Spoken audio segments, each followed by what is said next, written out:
welcome to everyone. And I'm excited to talk with Ms. Robeson about the work with the Value Commission. And as Dr. Heidel mentioned, that the Bill Melinda Gates Foundation commissioned this work with the Institute for Higher Education Policy, otherwise known as IHEP, a critical partner in this work and in this space in the higher ed sector. And so I'm going to turn it over to Amanda to share more about the work of the Postsecondary Value Commission, and then we'll engage in a discussion afterward. Thank you, Amanda. Thank you so much for having me. I'm really excited to be here this afternoon virtually. As was introduced, my name's Amanda Janice Roberson, and I've had the pleasure of working on lots of issues at IHEP related to value and data and affordability, and the Value Commission's work is really a great intersection of all of those things. So for folks in the audience who may not be familiar with IHEP, we are a nonprofit, nonpartisan research, policy, and advocacy organization. And our goal is really to work toward a world in which all people, particularly Black, Latinx, Indigenous, and underrepresented Asian American and Pacific Islander students, students from low-income backgrounds, and other historically underserved students can realize their full potential through higher education. So we worked as the managing partner for the Postsecondary Value Commission, and the driving vision behind this work is the idea that higher education should be a pathway to a better living and a better life for all students, regardless of race, ethnicity, economic background, or gender. But we know from the research that the returns on education after high school vary greatly by who is a student, where they come from, and how well their institutions serve them. And those kinds of disparities they're not right. They don't sit well with us. We want to figure out what we can do to address that. So in April of 2019, IHEP teamed up with ASCU and the Bill and Melinda Gates Foundation to launch this Postsecondary Value Commission.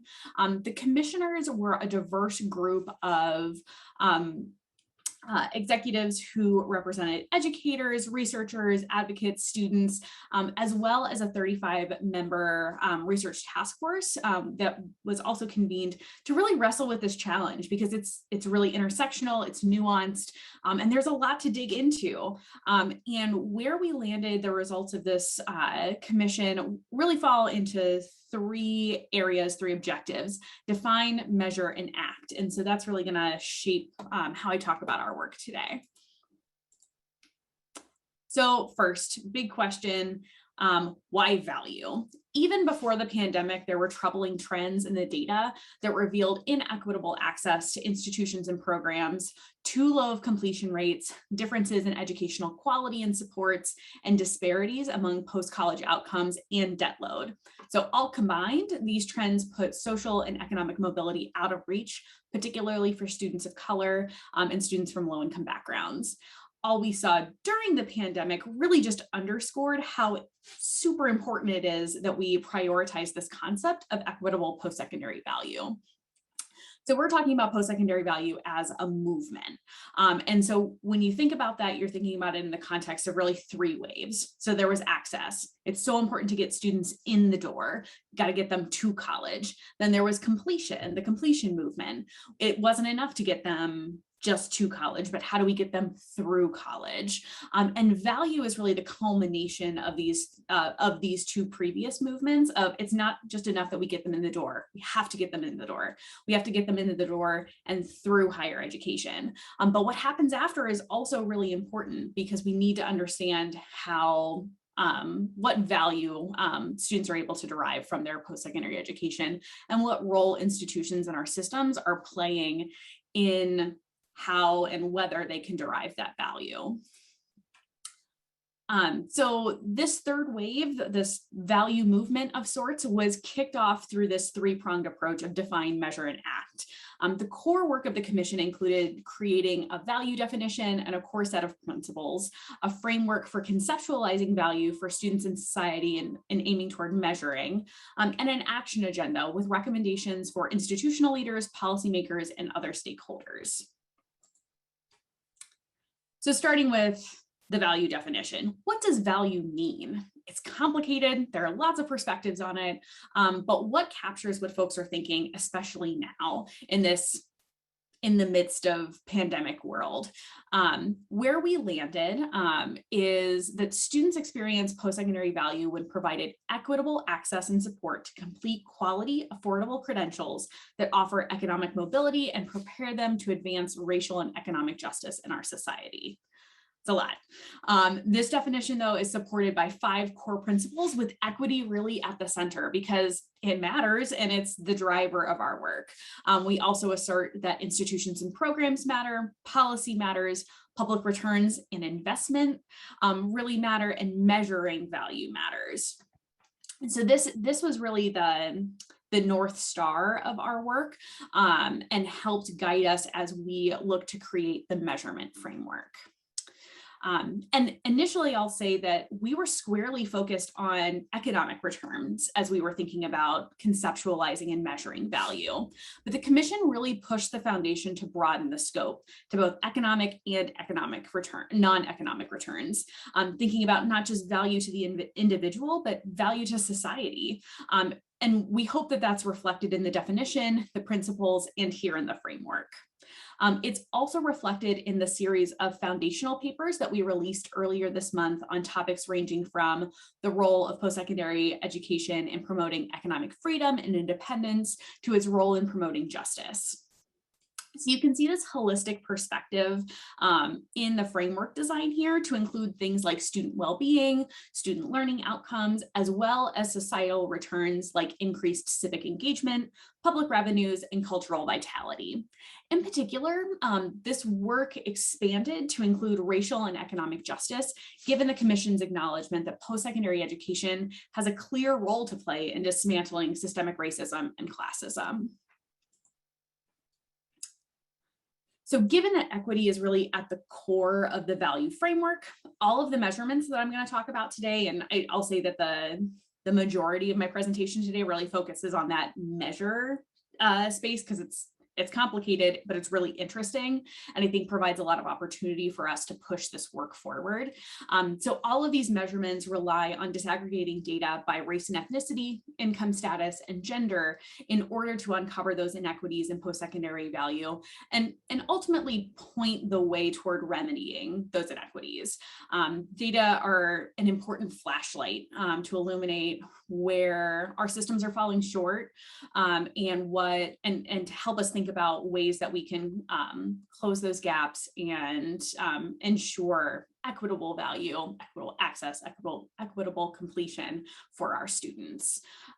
To assess post-secondary value, the Commission undertook lots of research to define and measure student investment, measure economic returns via a series of thresholds, and incorporate non-economic benefits, which are definitely more difficult to measure, but equally as important in assessing value. So I mentioned a series of thresholds. In terms of economic outcomes, the Commission created this series of thresholds that are on the screen right now to try to measure what economic returns look like, starting at threshold 0 and going through threshold 5, so 6 in total. These thresholds range from a minimum economic return to economic mobility to economic security. And each of these thresholds builds on prior research from the College Board, from the Georgetown Center, Opportunity Insights, and others. The idea here was to bring together these concepts and work that has happened on value in the field ahead of the Value Commission together into a cohesive framework to better support this next phase of research and action in the field. And I want to be clear that threshold 0 is not misnamed. We were pretty intentional about how we wanted to represent that because we see it as the minimum expectation of value that students should receive from their post-secondary education.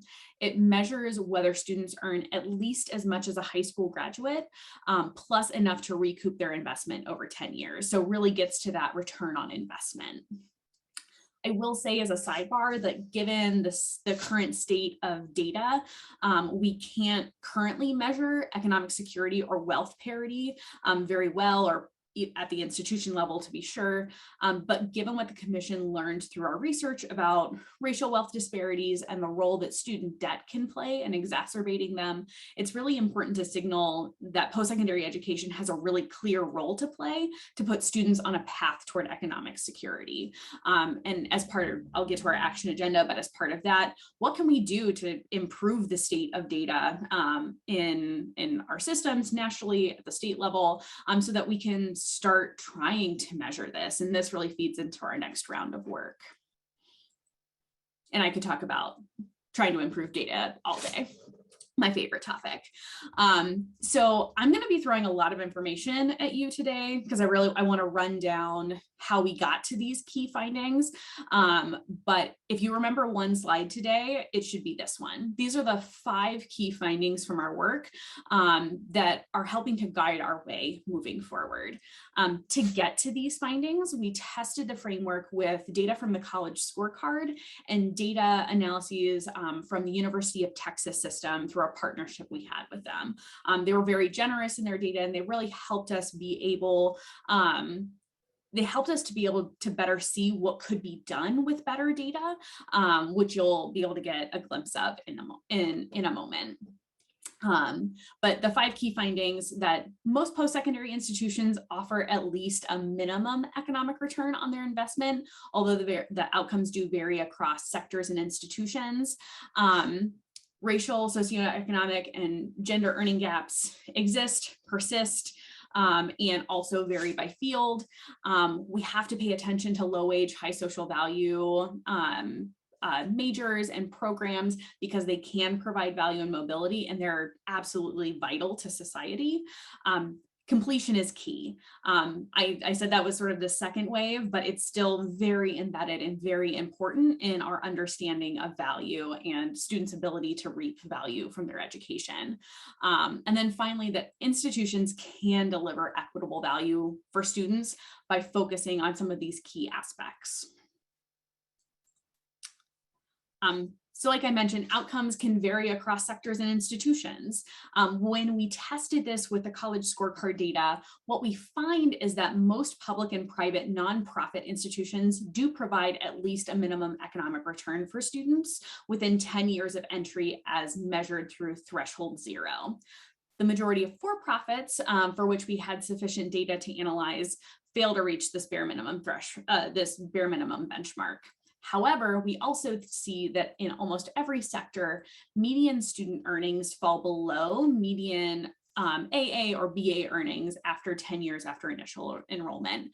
And this is partially due to data limitations in the college scorecard because the time horizons are limited. You'll notice that it's 10 years after entry as opposed to an exit-based cohort. And we're not able to disaggregate completion status in the college scorecard data. And this is where the University of Texas system comes in super handy because their data do address these limitations and provide a more robust understanding of post-secondary value. So inequities exist, persist, and grow. The University of Texas data are especially helpful in illuminating some of these earnings gaps by race, ethnicity, gender, and income background. Gaps are present across nearly all programs of study, even in larger, and they're even larger in certain fields, especially STEM fields. On the screen now is a graph to see how, so notably how earnings for white computer sciences, statistics, and mathematics grads exceed earnings for their Black and Latinx counterparts. In fact, for both completers and non-completers, earnings by race, income, and gender exist in year 1 after college and grow over time. So this raises some important questions about the role of post-secondary institutions in providing equitable career pathways for all students. Economic returns for high social value fields. So again, super important.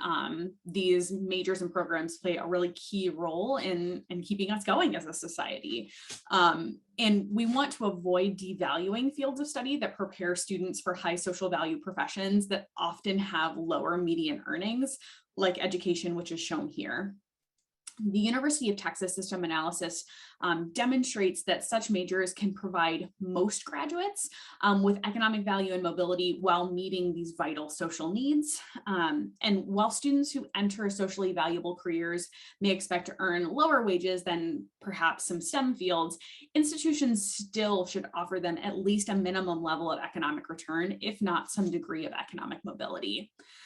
And when we're talking about this, we would be remiss to not note that broader societal conversations are worthwhile about the proper and adequate compensation for individuals serving these communities through these critical professions, professions that are frequently dominated by women and often women of color. And I mentioned the power of completion before. When we view the University of Texas data across all institutions and programs, we can see the very clear and inequitable impact of completion.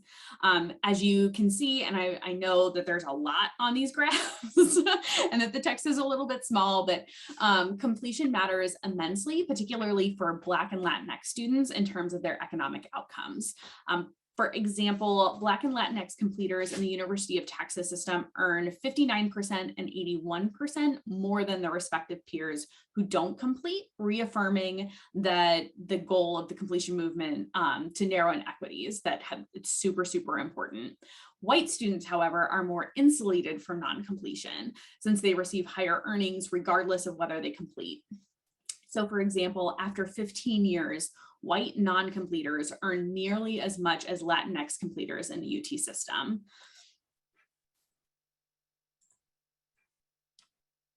And so those analyses really focused on the returns to the student after they exited the institution. This work also looked at societal benefits from equitable value.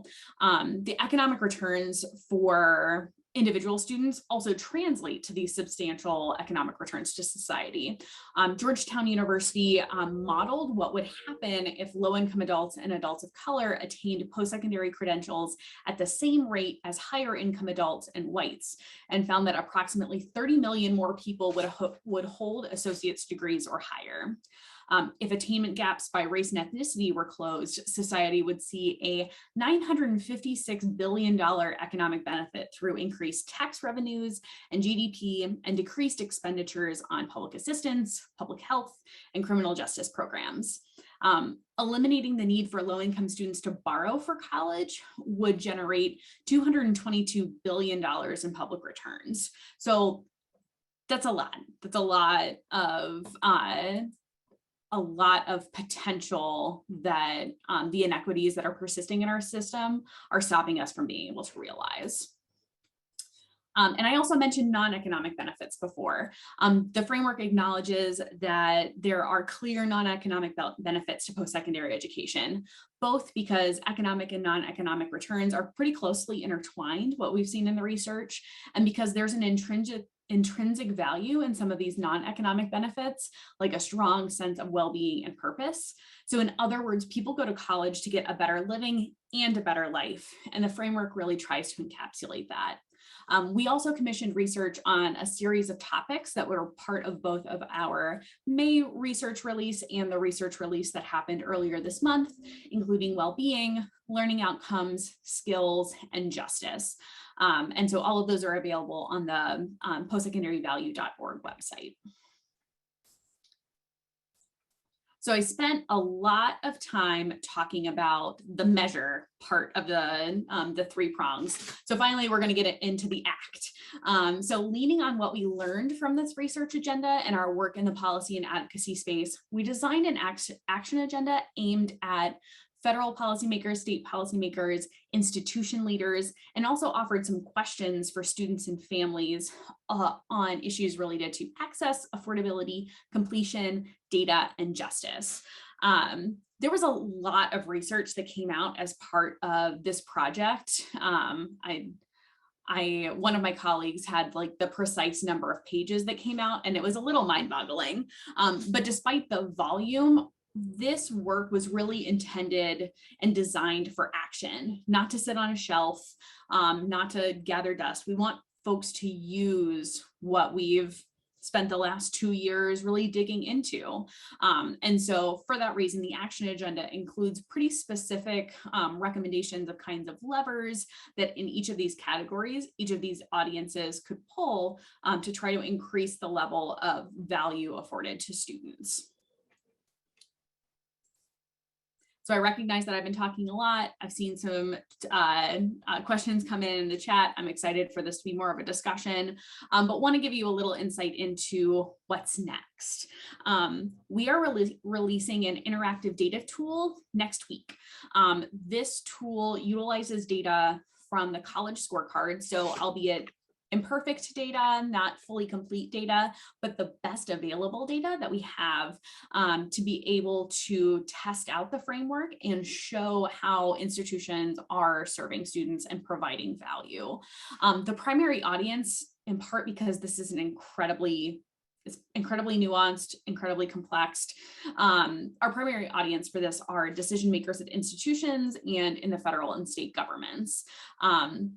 A key takeaway that I want folks to note is that this is really built for analysis, for improvement, for seeing what's out there with the publicly available data and saying, well, we know there are gaps. What can we do with our institution data? What can we do with our state data to better understand our performance against the thresholds?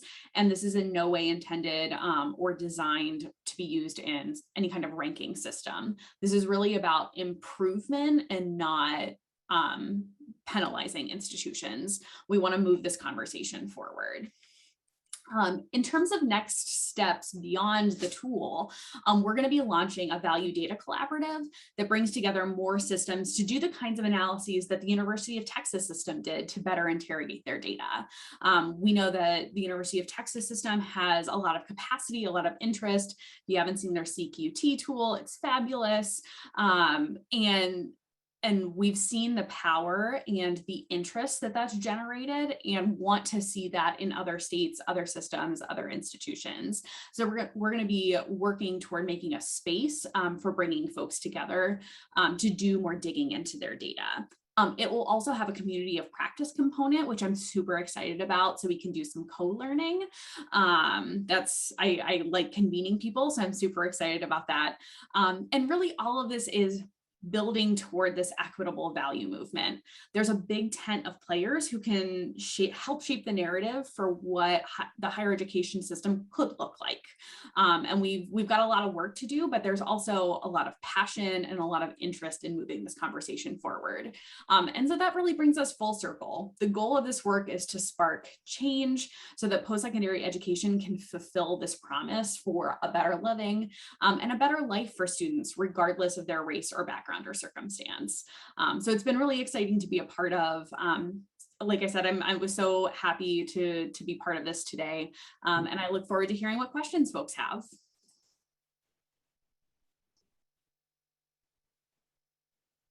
Thank you so much, Amanda. So that was a lot of information. We can tell that you all did a whole lot of work. And that the first question that we actually had was about the work that you had done. And did the commission also look at whether there is a connection between cost, affordability, and overall value? Yes, so that is a key part that's built into our thresholds.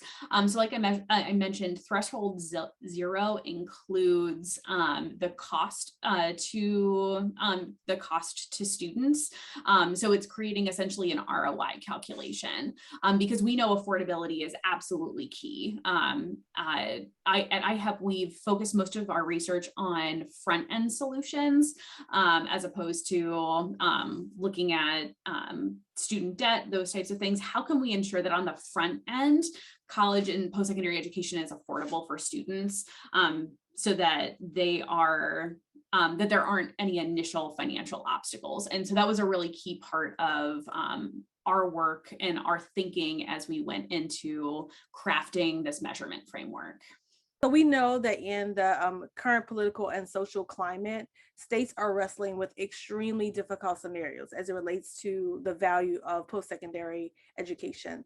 So do you think that, either of you, do you think that anything has changed as it relates to how states should approach the conversation related to value of post-secondary education?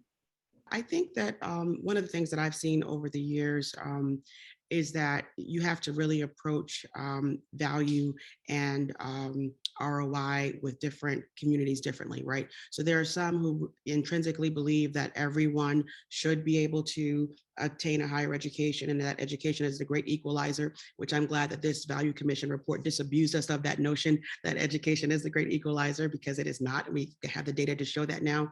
But essentially, I think if we have this altruistic notion that we should just do this for the sake of the country, that's not going to resonate with all communities. And so I think what and having an economics background, I majored in economics in college, this really resonates with me, because I think when you're talking about what business people understand about how having an educated citizenry will and populace will actually impact the GDP, and it will impact the folks who are born in that state to stay in the state and keep the economy homegrown. Those sorts of things resonate with businesses.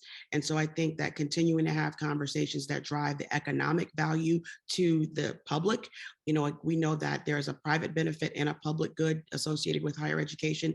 So I think really pushing more on the public good benefits to society in some environments are going to be more resonant than talking about the individual skilling up or increased capacity, learning or educational capacity of individuals. That may resonate in some communities, but in others, it's going to be more of an economic value proposition that will resonate. Yeah, I absolutely agree. And I, before coming to the higher education space in grad school, I actually focused in economic development. And that was actually my first interaction with higher ed, was thinking about the role of post-secondary education in ensuring a skilled workforce at the state and regional level. And I think that this work has real value in helping to make the case for why post-secondary education plays a super, super important role. I think the work that the Georgetown University Center on Education in the Workforce did in thinking through the value to society and really quantifying that, you can see the potential impact for ensuring that there's equal opportunity, like equitable opportunity and equitable value afforded to students. Because there are really clear economic results coming from that.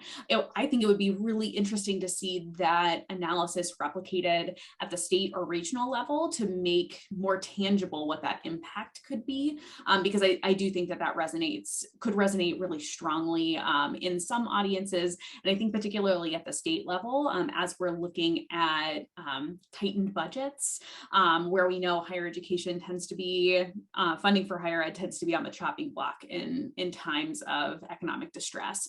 And so I think this helps make the case for the value that post-secondary education can provide.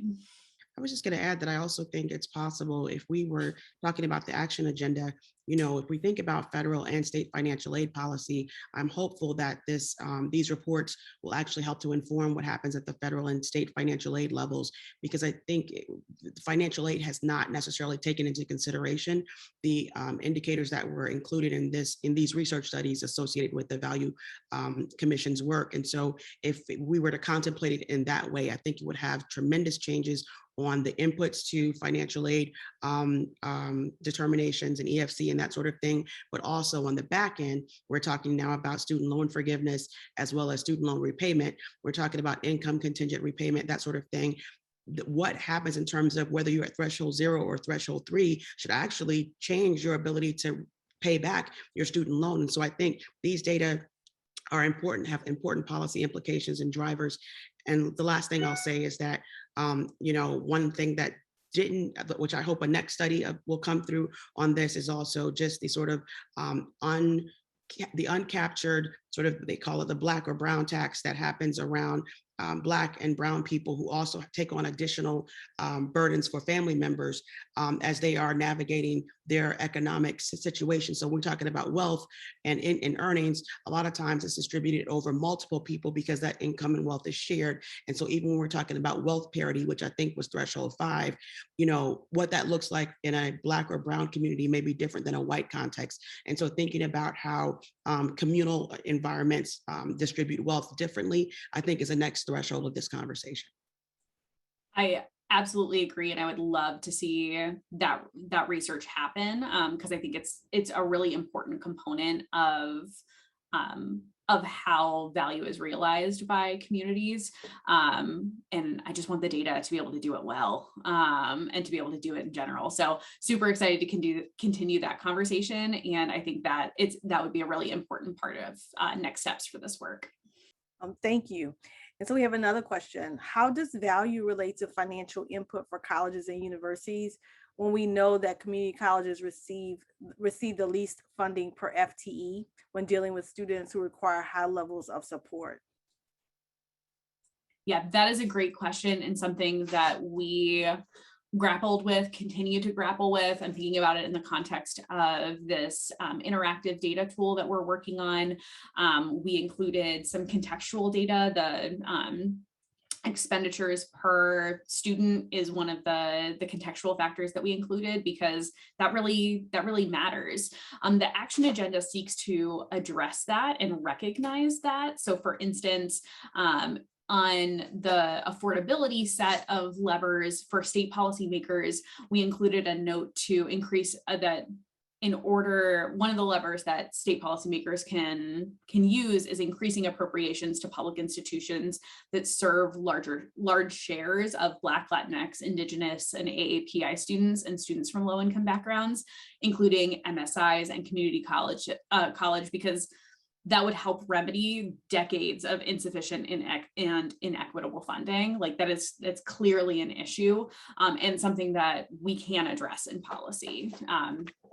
So definitely something we see as very important, and hope to continue policy and advocacy work along that line. I would also add that, one of the first items in the Value Commission work was around defining value. And I think when you're talking about community college context, as well as minority serving institutions, a lot of times the ways in which those institutions create value for students is really either undermined or forgotten or excluded in the conversation. And so we're talking about a lot of the non-cognitive variables associated with how students persist in an educational environment. That's not always taken into consideration. You also have intangibles around, the smaller learning community, the hands-on engagement with faculty members, those sorts of things that are really a part of what produces value for students in the long run. And then especially for community colleges, because if a student is not counted as an attainer from that institution, they don't complete an AA, that value is almost all but lost, because the credit goes to the four-year institution where they will matriculate to and end up completing a degree. And so a lot of times I think we, in terms of defining what a completer is or what an attainer is going to have to shift that language, but also determining what the value is. We have to define what are the non-cognitives as well as the quantifiable variables that contribute to the student experience, and particularly in those environments like two-year colleges and minority serving institutions. I absolutely agree. And you hit on one of my biggest pet peeves, I think, in the data space is particularly at the federal level, the inability of our data system to actually capture the pathways of students and recognize mission. So I think the comment that you made about completers is absolutely correct. I think one of my first big projects at IHEP was our post-secondary metrics framework, and we actually leaned on the CCA data work quite a bit in that, and thinking through not only a completion rate, but thinking about transfer and what does a success rate look like, that takes into account that one of the primary or one of the missions of community colleges is to enable students to transfer. And I will say that transfer is not something that we explored super deeply in this round of work, but is of a lot of interest to the IHEP team moving forward, really thinking through how to appropriately attribute value and recognize the value that transfer-oriented institutions provide as part of the process. So that we actually had a research agenda brainstorming session earlier this week for what we want to do. And that was one of the topics at the top of our list. When you brought up the question about transfer, I just wonder also how things will change now that the online space has become so vibrant. So now students are recognizing that it might be beneficial for them to transfer or take classes at another institution because they have the ability now to be somewhere that they can't physically be without, and and reserve some of those costs. So I wonder if that will you all maybe look at the impact of the pandemic on online education, how that's influenced value? I think that's definitely something important to look at. I think impacts of the pandemic on value broadly are something we're super interested in. And on transfer, our team has done quite a lot of work. I'll do a hat tip to my colleague, Leanne Davis, who leads our Degrees When Due initiative, and some of our work around transfer, thinking about transfer guarantees and clear transfer pathways for students so they understand and make sure that all of their credits are able to transfer and that they're able to reap as much value from all of the work that they're doing, and get the credit when it's due. And so I think it's a huge part of this work. And one of the reasons why I think the value movement is so important, because it's a really interesting sort of all-encompassing umbrella for a lot of the work that I'm super interested in, because it pulls in access and affordability, but transfer and completion, and with a clear focus on where our data systems are falling short and what we can do to close those gaps. Thank you. We have another question. So the questions are coming in now. How do you see the evolution of data availability for student income / salary in the immediate future? The scorecard data is so highly redacted. So do you believe that the Texas system is the future? And what does that mean that the states will take the lead in making data available? I think that this data question is a huge one, and I think there are a number of avenues. So one is incremental improvements to the systems that we already have at the federal level. So the college scorecard provides a wealth of information, but there are some clear gaps. I think the ones around earnings are very clear, and I +1 to those. There's always a balance in this publicly available data between sort of prioritizing what disaggregates you want, because we also want to ensure that the data that are out there protect student privacy. So this is one issue that we on the IHEP team and on the post-sec data team in particular are thinking about quite a lot, is what kind of recommendations can we make to the college scorecard leaders to improve the kind of data that are currently available, and what improvements do we want to see? And that's an open dialogue that we have amongst our group, and that we're continuing with the college scorecard team. So thinking about ways that we can improve currently and publicly available data assets. There's also an opportunity here to think through comprehensive data reform, which is one of my favorite topics to talk about. IHEP is a big supporter of the College Transparency Act, which would really take a step back and think about ways that we can leverage existing data at the federal level, and data that states and institutions already largely have, to streamline our data systems and create this better understanding of what pathways look like. And with these data improvements, we would likely have a better chance, a better sense of equitable value, and be able to understand these pathways and what equitable value looks like and performance against the thresholds. So there's an opportunity there. CTA has been reintroduced this Congress, and it's still a very strongly bipartisan bill, but this would, I think, go a long way in helping us to close some of those gaps. And thinking about what we can do in the meantime. I think the work that the University of Texas system is doing, they participate in the PSEO program with Census using the Longitudinal Employer Household Dynamics program, and they've been able to leverage those federal data assets to have a better understanding of student outcomes. And I know a number of other states and institutions are participating in that as well, which is a great stopgap. And I think for right now, we can use what they're doing as a model. It's also one of the reasons why we want to put together this value data collaborative, bringing in states and institutions to test out the framework using the data that they have available. I do think that the federal solution of a federal student level data network would help to answer a lot of these questions. But as we work toward that, there are improvements and ways forward at the state level, and then through improving federal data assets that will help in the meantime. But we just got to pass CTA.